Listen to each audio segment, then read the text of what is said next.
नमस्कार, सीताच्या स्वयंपाकमध्ये आपलं स्वागत आहे. मैत्रिणींनो, आज तुम्हाला एकदम भन्नाट रेसिपी दाखवणार आहे. आळूची पानं आणि रवा यापासून रेसिपी दाखवणार आहे. पहा तुम्ही, आळूची पानं आणि आळूच्या पानावर ओता रवा अशी थंबनेल लावलेली आहे मी, आणि अशी रेसिपी दाखवणार आहे. पहा तुम्ही आता. तर इथं पानं माझ्याकडे भरपूर आहेत. आळूची पानं कवळी कवळी पानं छान आहेत.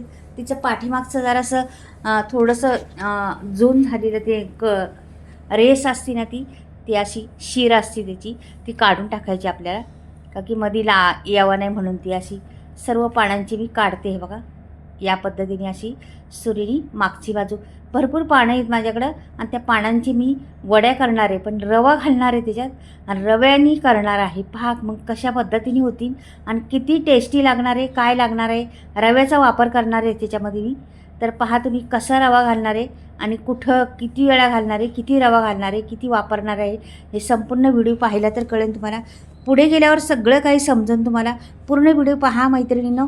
खरंच अप्रतिम वड्या बनतात ह्या. कधीच नसन केल्या तुम्ही ह्या रव्याच्या वड्या, पण नक्कीच करून पहा या पद्धतीने. तर आळूची पानांच्या वड्या कशा बनवणार आहे, वळकुटी करून बनवणार आहे का चिरून बनवणार आहे का कशा बनवणार आहे, ते पाहिल्यावरच कळेल तुम्हाला व्हिडिओ. वेगवेगळे प्रकार असतात आळूच्या पानांच्या वड्यांचे. तर मी बऱ्याच तुम्हाला दाखवलेल्या पण आहेत वेगवेगळ्या प्रकारच्या वड्या. तर इथे बघा, मी मसाला करून घेते आधी.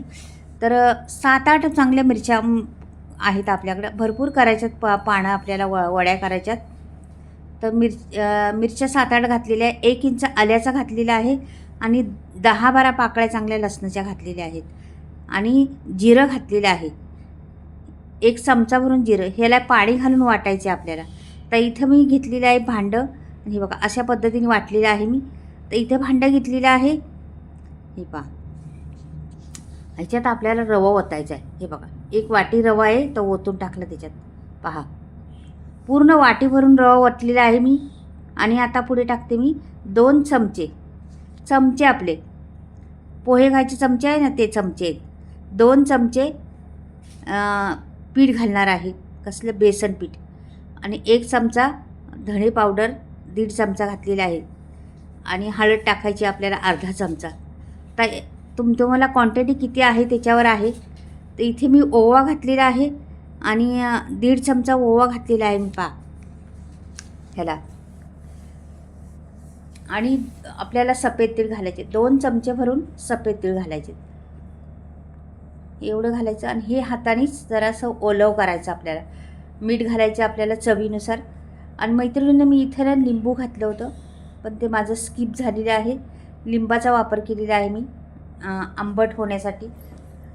तसं नाही केला तरी चालतं आहे, पण आता बऱ्याच बायकांचं असं असतं का लिंबू का नाही घातलं किंवा आंबट का नाही घातलं काय असं. तर ह्याला नाही, ह्या पानांना नाही घातलं तरी चालते. थोडंसं असं रवा असल्यामुळं थोडं हाताने मी जरा हलवते त्याला, नंतर मग चमच्याने हलवते. आता मी हाताने जरा हलवले, आता चमचा घेते. चमच्याने असं छान हलवून घेते पीठ. एकदम जास्त पातळ करायचं नाही, हे पीठ घट्टच ठेवायचं. हे बघा, सगळ्या गुठळ्या त्याच्या आहेत त्या रव्याच्या सोडून घ्यायच्यात, पूर्ण झालेल्या असल्या तर त्या. आणि हे पीठ असं थोडा वेळ बाजूला ठेवायचं आपल्याला. आता तो 5 मिनटं मी बाजूला ठेवलं होतं पीठ. आता हे रवा आपला भिजलेला आहे. तर आता इथे बघा, याला तेल लावलं होतं मी. आणि इथे बघा, आता पानं घ्यायची. पानं छान कवळी कवळी पानं आहेत मस्त. आणि संपूर्ण पानांना असं घट्टसर पीठ आहे. पहा, जास्त पातळ नाही पीठ, घट्टच केलेलं आहे. हे संपूर्ण पानांना लावून घ्यायचं पीठ. तर पानांना लावून घेते मी पुढे, पण ह्या पानांचं मी पुढे काय करणार आहे पहा तुम्ही आता. अशी उलटी पालटी लावून घ्यायची. भरपूर. आणि पातळ नाही करायच्या आपल्याला, जाड्या वड्या करायच्यात. जाड पडल्या पाहिजे अशा, एकदम पातळ नाही झाल्या पाहिजे, बारीक बारीक नाही करायच्या. पानं छोटी छोटी आहेत, पण खूप छान पानं आहेत. मी पाठीमागं पण तुम्हाला दाखवलं होतं मैत्रिणींनी वड्या. बटाटा घालून वड्या केल्या होत्या, एवढ्या अप्रतिम लागतात ह्या बटाट्या घालून वड्या. तुम्ही नक्कीच करून पहा त्या पण वड्या. आणि मी तुम्हाला जर पाहायचा असला तर व्हिडिओ, तर नक्कीच माझ्या चॅनलवर सीता नेहरे किचन रेसिपीमध्ये जाऊन पाहू शकता. खूप टेस्टी वड्या होतात त्या, खूप छान होतात. आणि ह्या पण तशाच होणार आहेत, तुम्ही नक्की पहा. आता असा गुंडाळा करायचा आणि असं घट्ट दाबत जायचं, मात्र दाबत दाबत जायचं, त्याला असं सोडून नाही द्यायचं, असं हाताने व्यवस्थितशी दाबत जायचं. हे बघा, इकडून तिकडून दाबत दाबत झाली वडी तयार. मोठी जाडी वडी बनवलेली आहे ना छान. तर आता मी ठेवून देते आणि संपूर्ण वड्या झाल्यावर तुम्हाला दाखवते. आता भरपूर वड्या केलेल्या आहे मी, पानं पण घेतलेली आहेत आणि ह्या वड्या पण झालेल्या आहेत आपल्या. आता हे मी भांडं ठेवलेलं आहे, इट्टी पात्राचं भांडं आहे, वडे उकडण्याचं भांडं, त्याच्यात ठेवते. हे बघा असं, आणि त्याच्यावर झाकण ठेवायचं आणि लगेच त्याला गॅसवर ठेवून द्यायचं. हे गॅसवर मी ठेवते. हे गॅसवर ठेवलेलं आहे मी. ह्याला 10 मिनटं मी ठेवणार आहे. 10 मिनटांनी पाहते बघा. 10 मिनटं ठेवलं होतं. 10 मिनटांनी आपल्या वड्या तयार झालेल्या आहेत. बरोबर एकदम 10 मिनटात मी वड्या ठेवलेल्या आहेत करून. शिजलेली आहे छान, रंगही छान हिरवागार आलेला आहे त्या वड्यांना, का की आपण हिरवंच घातलेलं आहे सर्व ना, त्याच्यामुळं हिरवा. आता मी बाहेर उतरून ठेवलेले आहेत आणि खाली आता मी जरासं थंड झालं का चिरून घेते लगेच. तर हे बघा थंड झालेली आहे. आता कापून घ्यायच्या.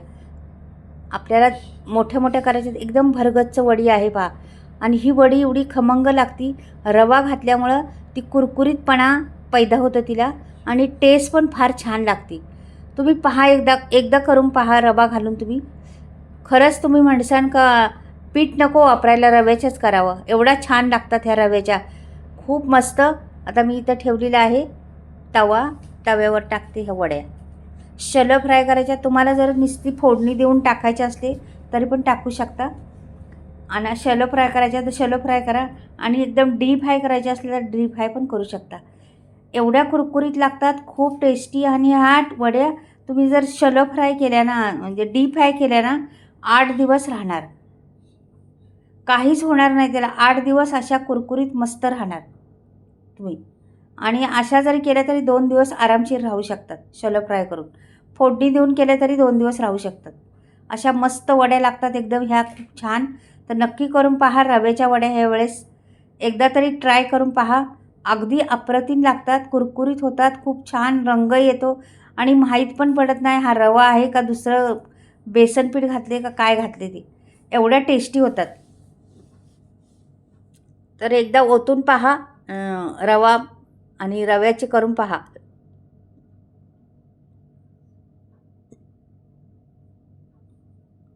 खूप छान. अशा उलट्या पालट्या करत राहायच्या, जळून द्यायच्या नाही, करपून द्यायच्या नाही, मस्त होतील.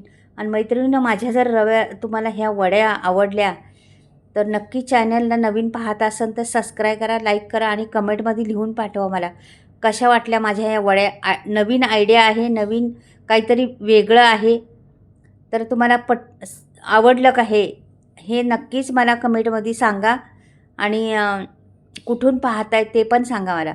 हे बघा किती खरपूस झालेले आहेत, किती छान. बघा खाल्ल्यावर कळेल तुम्हाला टेस्ट, त्याची वेगळी टेस्ट येते. म्हणजे बेसन पीठ घालून करतो त्याची वेगळी आणि ही वेगळी. छान खरपूस झालेले आहेत. मी आता काढून घेते आणि लगेच ह्या निस्त्या खाल्ल्या तरी छान लागतात. अशा न गरम करता अशाच खाल्ल्या ना तरी पण, म्हणजे डाएटवाल्यांना तर फार छान आहे अशा खाल्ल्या तर. तर या पद्धतीने करून पहा एकदा. आळूच्या वड्या, रवा आळू वडी फार सुंदर लागतात. हॉटेलमध्ये भेटतात ह्या अशा पद्धतीच्या. तर तुम्ही करून पहा एकदा मात्र. तर आपल्या आता झालेल्या आहेत त्या मी तुम्हाला वाढून दाखवते. हे इकडे शेकतात आणि दुसऱ्या पण आता मी काढून दाखवते. एवढ्या सुंदर आणि खमंग लागतात त्या ना, तर विचारू नका.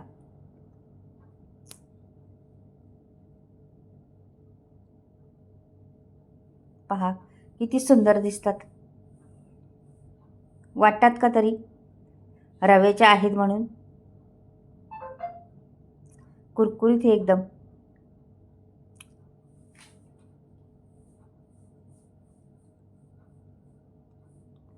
तेलकट नाही किंवा काहीच नाही. पहा जरासुद्धा तेलकट वाटत नाही किंवा काही नाही. अगदी अशाच्या अशा राहतात मस्त एकदम. आणि रंगही फार सुंदर दिसतो त्यांचा, खूप छान रंग दिसते. आणि मैत्रिणी, तुम्हाला मसाला जर हवी असला तर माझ्या मसाल्याचा स्टॉक आता आलेला आहे. तुम्हाला घ्यायचं असला तर मी इथं स्क्रीनवर नंबर दिलेला आहे. तुम्ही फोन करून कॉन्टॅक्ट करून मसाला घरपोच फ्री डिलिव्हरी आहे. बिना केमिकलचा मसाला चुलीवर भाजलेला आहे. भरपूर सारे मसाले वापरलेले आहेत त्याच्यात. वेगवेगळ्या प्रकारचे मसाले आहेत. आवडलं तर घ्या. तर मसाला तर घ्याच तुम्ही, पण हे वड्या कशा झाल्या ते मात्र कमेंटमध्येच मला कळवा. बाय.